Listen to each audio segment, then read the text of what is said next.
성도를 섬기는 일에 대하여는 내가 너희에게 쓸 필요가 없나니 이는 내가 너희의 원함을 알미라. 내가 너희를 위하여 마게도냐인들에게 아가야에서는 1년 전부터 준비하였다는 것을 자랑하였는데 과연 너희의 열심이 퍽 많은 사람들을 분발하게 하였느니라. 그런데 이 형제들을 보낸 것은 이 일에 너희를 위한 우리의 자랑이 헛되지 않고 내가 말한 것 같이 준비하게 하려 함이라. 혹 마게도냐인들이 나와 함께 가서 너희가 준비하지 아니한 것을 보면 너희는 고사하고 우리가 이 믿던 것에 부끄러움을 당할까 두려워하노라. 그러므로 내가 이 형제들로 먼저 너희에게 가서 너희가 전에 약속한 연보를 미리 준비하게 하도록 권면하는 것이 필요한 줄 생각하였노니 이렇게 준비하여야 참 연보답고 억지가 아니니라. 이것이 곧 적게 심은 자는 적게 거두고 많이 심는 자는 많이 거둔다 하는 말이로다. 각각 그 마음에 정한 대로 할 것이요 인색함으로나 억지로 하지 말지니 하나님은 즐겨내는 자를 사랑하시느니라. 하나님이 능히 모든 은혜를 너희에게 넘치게 하시나니 이는 너희로 모든 일에 항상 모든 것이 넉넉하여 모든 착한 일을 넘치게 하려 하심이라. 기록된 바 그가 흩어 가난한 자들에게 주었으니 그의 의가 영원토록 있느니라 함과 같으니라. 심는 자에게는 씨와 먹을 양식을 주시는 이가 너희 심을 것을 주사 풍성하게 하시고 너희 의의 열매를 더하게 하시리니 너희가 모든 일에 넉넉하여 너그럽게 연보를 함은 그들이 우리로 말미암아 하나님께 감사하게 하는 것이라. 이 봉사의 직무가 성도들의 부족한 것을 보충할 뿐 아니라 사람들이 하나님께 드리는 많은 감사로 말미암아 넘쳤느니라. 이 직무로 증거를 삼아 너희가 그리스도의 복음을 진실히 믿고 복종하는 것과 그들과 모든 사람을 섬기는 너희의 후한 연보로 말미암아 하나님께 영광을 돌리고 또 그들이 너희를 위하여 간구하며 하나님이 너희에게 주신 지극한 은혜로 말미암아 너희를 사모하느니라. 말할 수 없는 그의 은사로 말미암아 하나님께 감사하노라. 아멘. 고린도 전서 9장은 문헌학적인 문제가 좀 있습니다. 이 연보에 관한 문제, 이것을 고린도 후서에서 연보에 관한 장들이 이 문헌학적인 문제를 가지고 의견이 다 분분한 그런 장들인데요. 간단하게 여기에 대해서 말씀을 드리고자 합니다. 먼저 1절에 보면은 성도 섬기는 일에 관하여는 하고 그렇게 나옵니다. 이 관하여는 이라고 하는 요 말투가 고대 서신에서 어떤 서신을 시작할 때 어떤 주제를 도입하면서 쓰는 말이라고 하는 것이죠. 그래서 이게 어떤 새로운 서신을 별개의 서신의 서두가 아니었겠냐라고 하는 견해가 있습니다. 그런데 그게 그럴 수도 있지만 꼭 그럴 필요는 없다라고 하는 거예요. 그래서 이제 문헌학적으로 하나의 근거는 될 수 있는데 그게 결정적인 근거는 되지 못한다라고 하는 것이죠. 또 오늘 본문 말씀 1절에서 15절 말씀해 보니까 사도 바울이 1년 전에 고린도 교회에서 연보를 작정했다 하는 점을 집중적으로 언급을 하고 있는 것을 볼 수가 있죠. 그런데 8장과 9장, 8장에서도 1년 전에 연보했다는 것이 언급됐고 지금 9장에서도 언급이 되고 있습니다. 그런데 8장과 9장이 만일에 별개의 서신이었다면은 어떻게 되겠습니까? 1년 전에 했다는 그 시점이 좀 의심스러워지는 것이죠.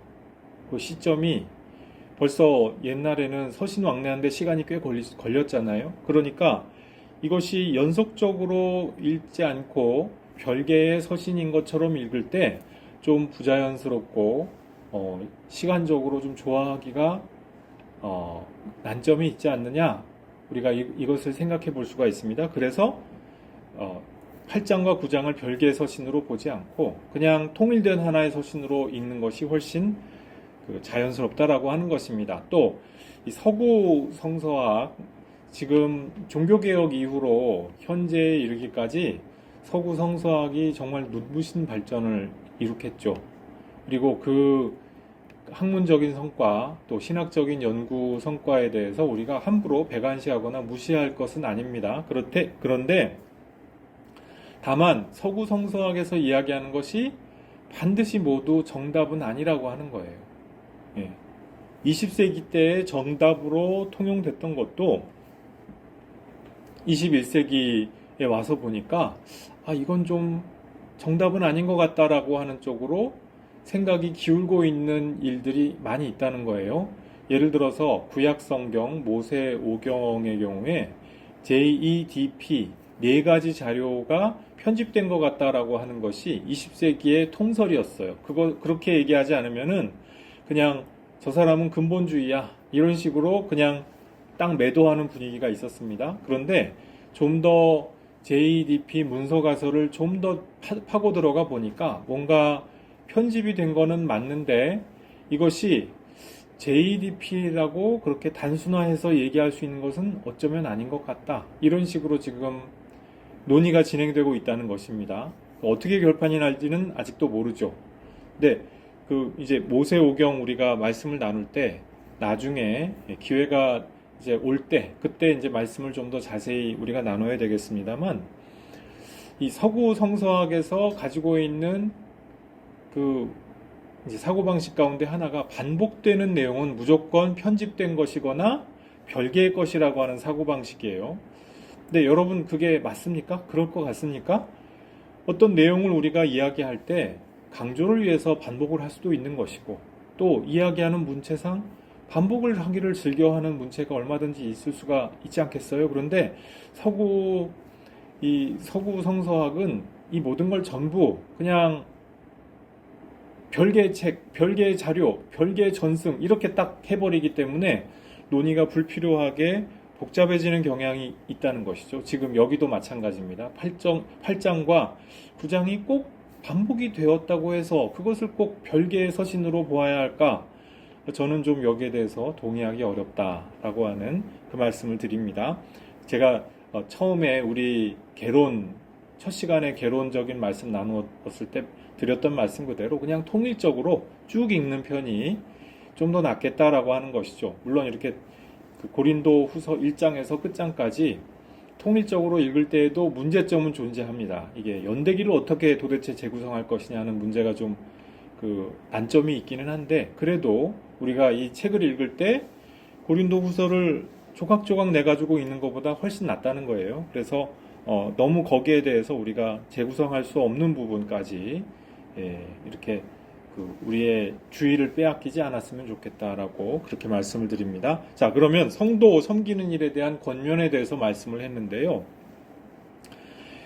쓸 필요가 없다고 했어요. 1절 말씀에 보면. 그런데 그 뒤에 말씀을 읽어보면 쓸 필요가 없다라고 하면서도 말씀을 하고 있는 것을 볼 수가 있어요. 그러니까 고린도 회중 가운데에서 이미 연보에 대해서 마음을 가지고 있는, 거기에 대해서 마음을 쓰고 있는 성도들이 분명히 있었을 거예요. 그 성도들을 염두에 두고서 쓸 필요가 없겠지. 하지만 혹시라도 노파심에 이런 느낌으로 지금 이 고린도 성도들의 마음을 한번 이렇게 어루만지기 위해서 쓸 필요가 없겠지만 하고서 이제 쓸 필요에 대해서 이 연보에 대해서 다시 이야기할 필요를 다시 역설적으로 정반대의 내용을 하고 있다는 것입니다. 우선 어떤 것을 말씀하고 있습니까? 마게도냐인들과의 관계 어떤 것이 있었습니까? 1년 전에 아가야 지방 고린도 교회를 중심으로 한 아가야 지방 성도들이 결단을 하고 연보를 위해서 준비를 하고 있다라고 하는 소식을 마게도냐 교회 성도들이 듣고서 그래? 우리도 해야 되지 않겠습니까? 하고 막 들풀처럼 일어나가지고 그렇게 연보 사업을 진전을 시켰죠. 그런데 그때 처음 되었던 고린도 교회가 교회 내에 분란으로 말미암아 뒤처진 자가 되어버렸어요. 그래서 이제 이 사도 바울이 고린도인들의 1년 전 열심을 상기시키고자 했습니다. 자, 그런데 만일에 고린도 교회가 1년 전에 열심을 냈다가 이제 이것이 마치 없었던 일처럼 아무런 준비도 되어 있지 않은 상황이 되었다고 해보십시오. 그러면은 어떻게 되겠습니까? 사도 바울이 고린도 교회의 열심에 대해서 자랑하고 이렇게 하는 것이라고 믿음 생활은 이렇게 하는 거야 이렇게 찬사를 보냈던 그런 것이 거짓말처럼 돼버리지 않았겠어요?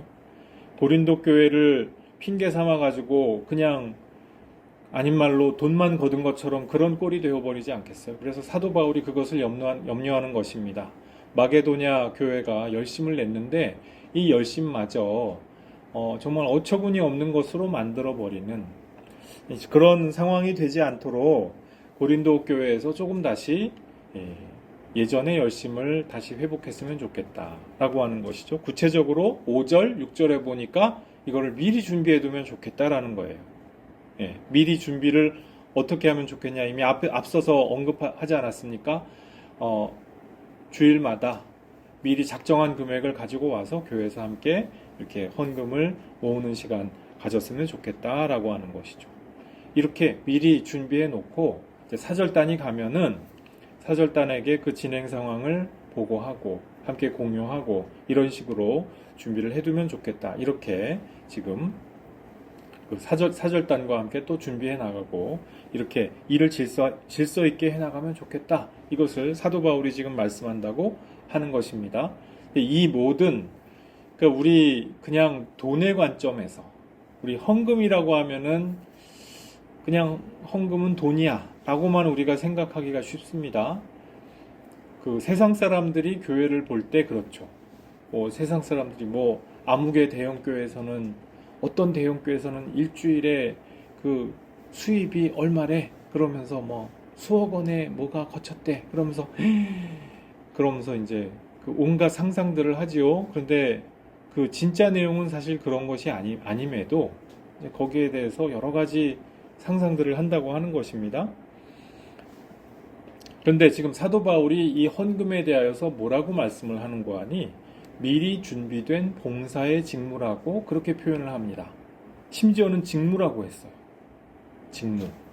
이 직무라고 하는 것이 원문으로 보면 레이투루기아라고 하는 말인데요. 레이투루기아라는 말이 여러 가지 뜻이 있습니다. 우선 우리 예배 순서지, 예배 순서 예전문 이런 것들이 레이투루기아입니다. 우리 개신교회는 비교적 좀 자유롭고 느슨한 형태의 레이투루기아입니다만은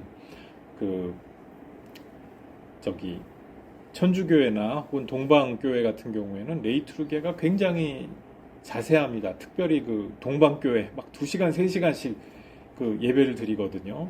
그럼 이제 거기에 나와 있는 내용이 전부 레이투루기아로 세세하게 규정이 되어 있고 그것을 따라서 예배를 드립니다.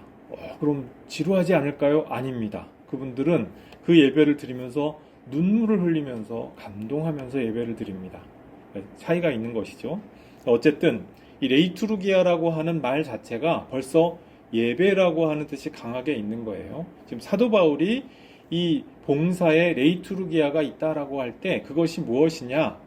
아마도 예배의 일부로서의 레이투루기아를 생각했던 것 같아요. 그러니까 우리 헌금 시간, 예배 시간 안에 헌금 드리는 순서가 있잖아요. 이것이 레이투루기아라고 하는 것이죠.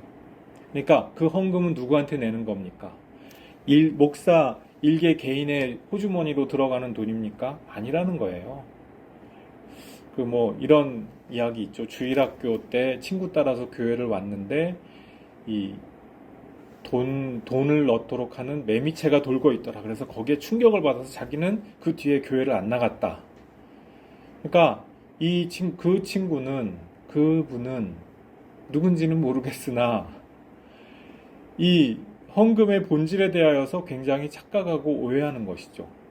사람한테 바치는 거라고 생각을 한다는 거예요. 목사한테 바치는. 이 돈은 목사 것이 아닙니다. 교회 전체의 것이고 또 교회 상회의 것이고 그렇게 됩니다. 그리고 교회 교단의 것이 아니고 하나님의 것이죠.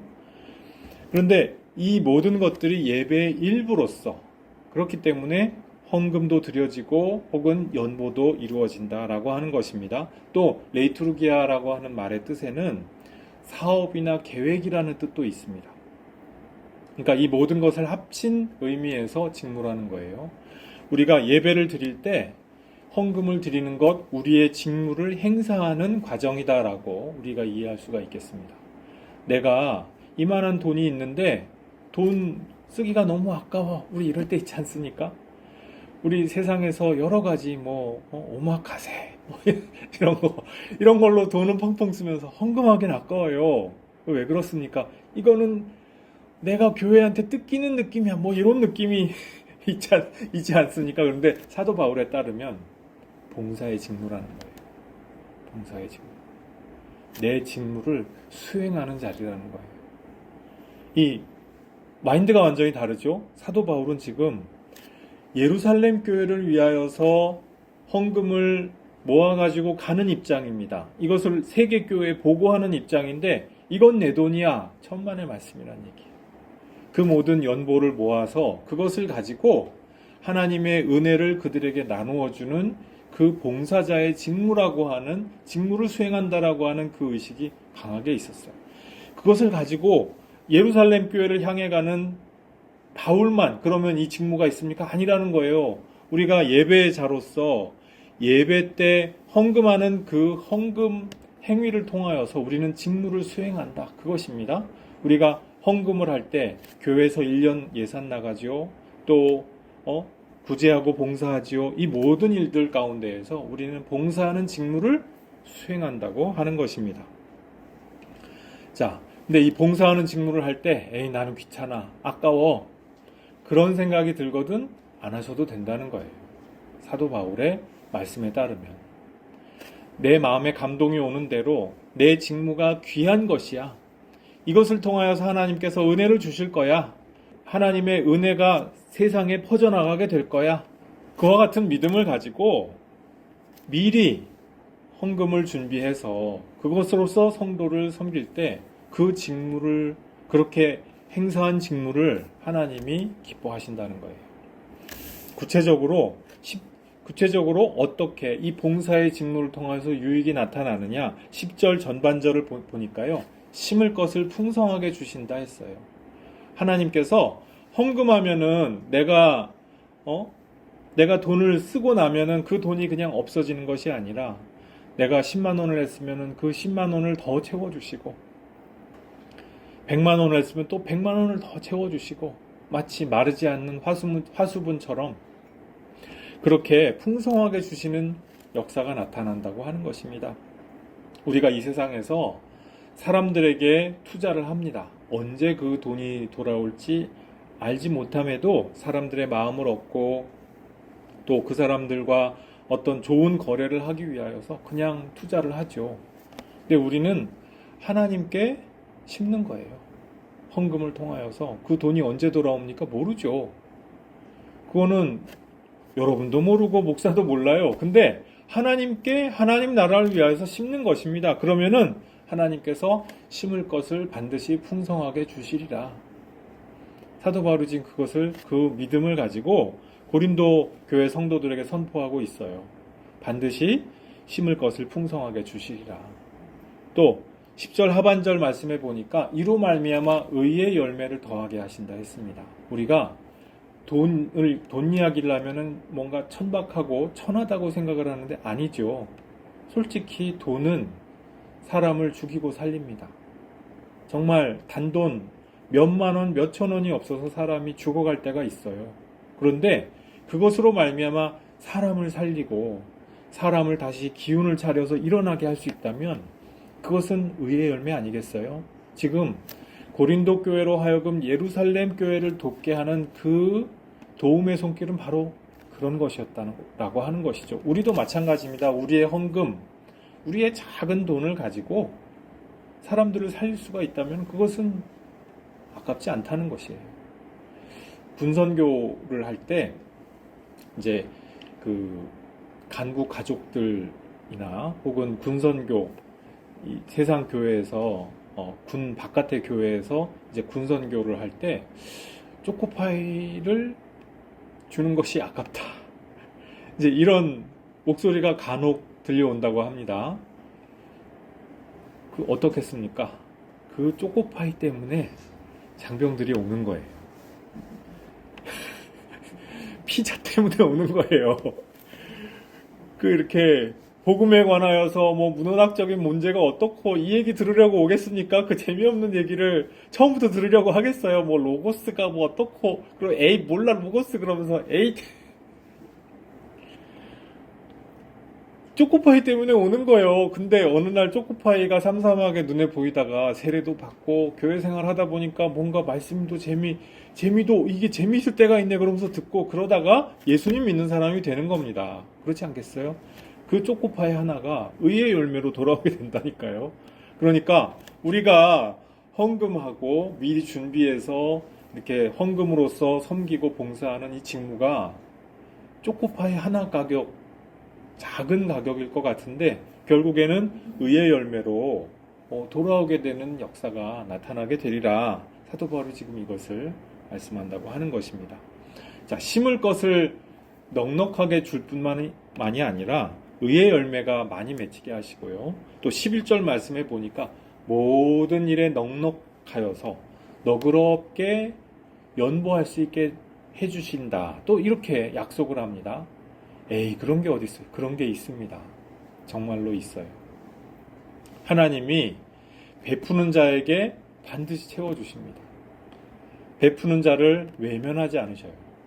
내가 아둥바둥 살면은 자린고비처럼 살면은 내가 이기적으로 그렇게 착같이 모으고 살면은 내가 더 많이 모을 것 같은데 베풀면서 더불어서 사는 사람들이 더 많은 것을 받고 더 많은 것을 누리게 된다라고 하는 것이에요.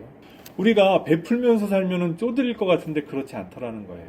베풀고 사는 삶에 복이 있게 될 줄로 믿습니다. 그래서 하나님이 넉넉하게 연보하고자 하는 그 성도에게 넉넉하게 연보할 수 있도록 채워주시는 역사를 경험하게 된다라고 하는 것이죠. 또 그 연보를 전해받은 예루살렘 성도들이 또 어떻게 하겠습니까? 그 예루살렘의 수많은 성도들이 하나님께 감사드리게 되지 않겠어요? 하나님께 영광 올려드리지 않겠어요? 그리고 또 우리에게 이런 귀한 연보를 주신 교회 어디입니까? 고린도 교회가 그랬습니다. 고린도 교회 사랑합니다. 이렇게 되지 않겠어요? 여러분, 우리가 누구에게 도움을 받을 때 정말 우리가 어렵고 힘들 때 그 받는 도움은요, 정말 너무나 감사한 도움이에요. 정말 작게는 초코파이 하나에서부터 크게는 수십만 원, 수백만 원의 큰 그 도움에 이르기까지 그 도움이 우리가 여유 있어서 나누는 것인데 받는 당사자 입장에서는 정말 살고 죽음의 그 삶과 죽음의 그 경계선에서 왔다 갔다 할 때 딱 잡아주는 도움의 손길이 될 수가 있습니다. 교회 여러분, 이와 같이 우리에게도 미리 준비된 봉사의 직무를 수행하는 그와 같은 복이 있었으면 좋겠습니다. 미리 준비된 봉사, 헌금과 풍성한 연보를 통하여서 사람들을 섬김으로 말미암아 하나님께서 사도 바울을 통하여서 약속하여 주신 이 모든 복을 받아 누리는 성도 여러분들 모두 되시기를 주님의 이름으로 축복합니다. 기도하시겠습니다. 아버지 하나님, 우리 성도들에게 미리 준비하여서 성도를 섬기는 헌금의 봉사 직무를 맡겨주셨습니다. 이 귀한 봉사의 직무를 통하여서 많은 사람들을 살리고 의의 열매를 맺게 됨을 주님 오늘 말씀을 통하여서 발견합니다. 아버지 하나님, 주님의 말씀 붙들고 많은 사람들을 섬길 수 있는 그와 같은 헌금과 연보의 직무를 감당할 수 있게 도와주옵소서. 우리가 주님께 감사로 드리는 헌금, 그것을 통하여서 주님의 수많은 백성들이 다시 일어나며 하나님의 귀한 모든 연약한 자들이 주님 다시 삶의 용기와 의지를 되찾게 되는 일들이 일어나게 될 수 있도록 도와주옵소서. 또한 우리에게도 그들에게 베푼 만큼 또한 그 이상으로 주님 주시는 은혜를 받아 누리는 놀라운 복을 경험할 수 있도록 은혜 내려 주옵소서. 감사드리옵고 예수님 이름으로 기도드리옵나이다. 아멘.